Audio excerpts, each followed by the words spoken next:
I want you to imagine planning the perfect proposal, the ring, the restaurant, the speech you rehearsed 47 times in the mirror. I had all of it ready. But 3 days before I got down on one knee, I discovered something that made me cancel everything. Not because I stopped loving her, but because of who she really was. And who she had been the entire time we were together. This is the story of how I almost married a complete stranger. Open Book Part 1: The Perfect Relationship. Let me take you back 2.5 years ago. I'm 29, working as a project manager at a logistics company in Chicago. Life is good, stable job, nice apartment, good friends. The only thing missing was someone to share it with. Then I met Vanessa. We matched on a dating app on a Tuesday night. She messaged first, which I respected immediately. Funny opener, smart, no games. We texted for 2 weeks before our first date. That first date lasted 6 hours. We just clicked. She was 27, worked as a nurse, originally from Ohio, sweet, caring, family-oriented, the kind of person who remembered small details about things you mentioned once. By month 3 we were official. By month 8 she had a drawer at my place. By month 12 she had moved in completely. 2.5 years in I knew she was the one. I had already bought the ring. A simple elegant diamond solitaire. 3-month salary.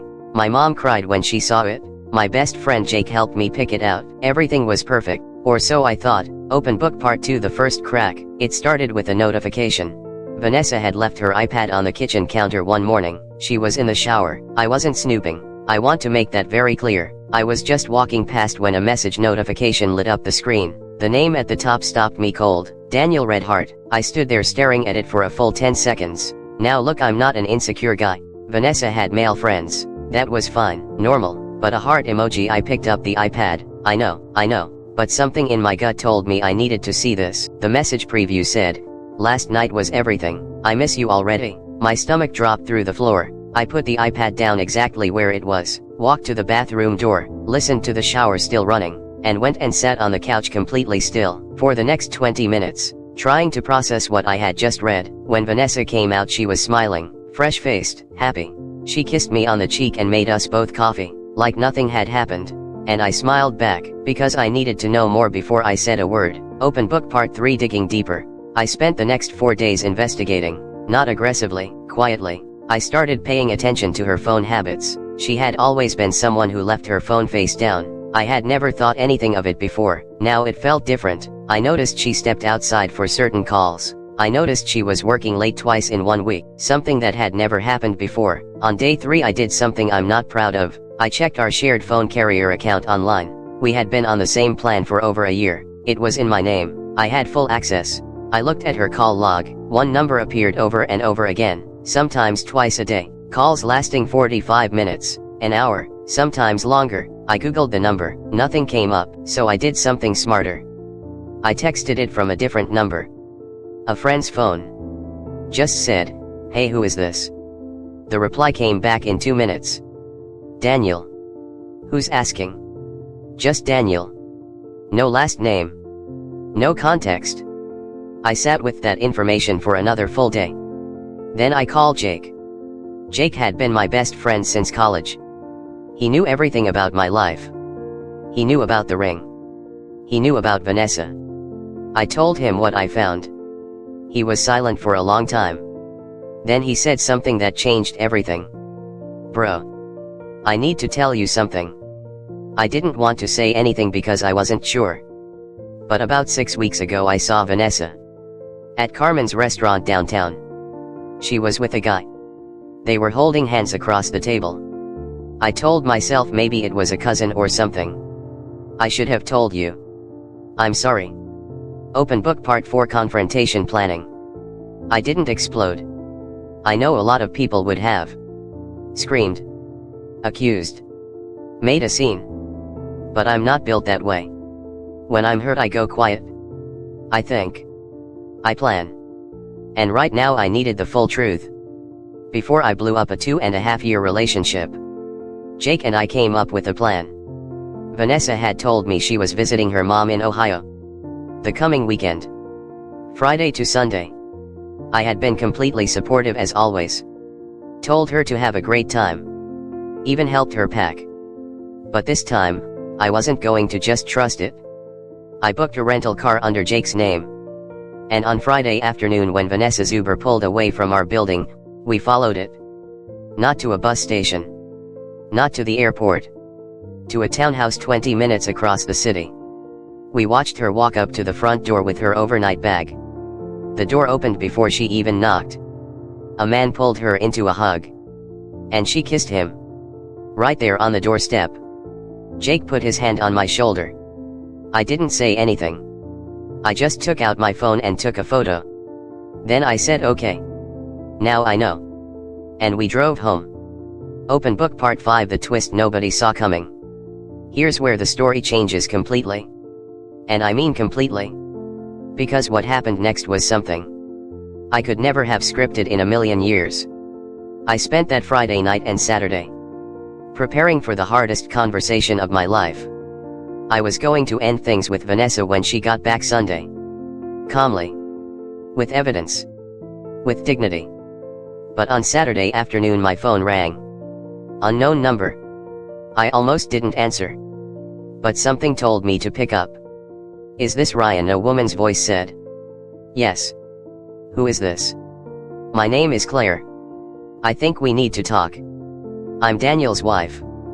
I sat down very slowly. I've been following my husband for 3 weeks. She said. I found your girlfriend's number in his phone. I know what's been going on. And I think you deserve to know the full picture. We talked for 2 hours. Claire told me Daniel and Vanessa had been seeing each other for almost 8 months. She told me Daniel had done this before. With someone else. 2 years ago. She had forgiven him then. She was not forgiving him now. But then Claire said something that made my blood run completely cold. Ryan, did Vanessa ever ask you about your finances, your savings, your accounts? I felt something shift in my chest. What do you mean? I asked. Claire took a breath. Daniel doesn't do this for love. He targets people. He finds women who are in relationships with financially stable partners. He gets close to them. And eventually, he gets them to transfer money. Small amounts at first. Then larger ones. Always with a story. Always an emergency. My mind started racing. 3 months ago Vanessa had asked me to lend her $2,000 for a family emergency. Her mom needed a procedure done. She paid me back within 2 weeks, so I never thought about it again. But Claire wasn't finished. He's been investigated twice for this scheme. Different cities. Different women. The girlfriends are never in on it. They're just the way in. I hung up the phone and just stared at the wall. Vanessa wasn't just cheating on me. She was being used by someone who was using her to get to me. And she had absolutely no idea. Open book part 6, the ending. When Vanessa came home Sunday evening, she walked through the door smiling. Asked how my weekend was. Started unpacking her bag. I waited until she sat down. Then I said very calmly, I need to show you something.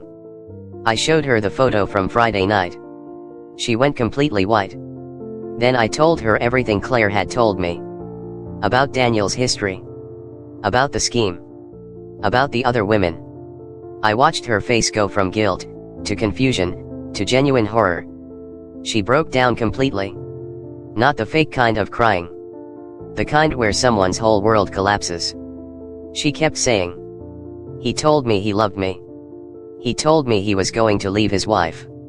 He told me. She stopped. Because she realized in that moment that every single thing Daniel had told her was a script he had used before. On someone else. She had been manipulated just as much as I had. Just differently. I'm not going to tell you I forgave her that night. I didn't. Cheating is cheating regardless of the circumstances. But I also couldn't hate someone who was just as much a victim as me. We ended things that evening. Quietly. Without screaming. Vanessa contacted Claire the next day. Together they went to the police. Daniel was arrested 6 weeks later. Charged with fraud and wire transfer theft. Across 3 different states. He had done this to 4 couples. Vanessa testified against him. Last I heard he took a plea deal. As for me and Vanessa, we don't talk anymore. But I don't hate her. I returned the ring. And I kept the lesson. Sometimes the person betraying you is also being betrayed. And sometimes the real villain is someone you never even knew existed. Open book outro. If you made it to the end of this story, you already know this wasn't a simple cheating story. It never is. People are complicated. Situations are complicated. And sometimes the truth has layers that take time to fully understand. What would you have done in my position? Would you have forgiven Vanessa knowing she was manipulated, or is cheating cheating no matter what? Drop your answer in the comments below. I genuinely want to know what you think. If this story hit different for you, hit that like button and subscribe to Hallway Stories for a new story every single week. I'll see you in the next one. Stay safe out there.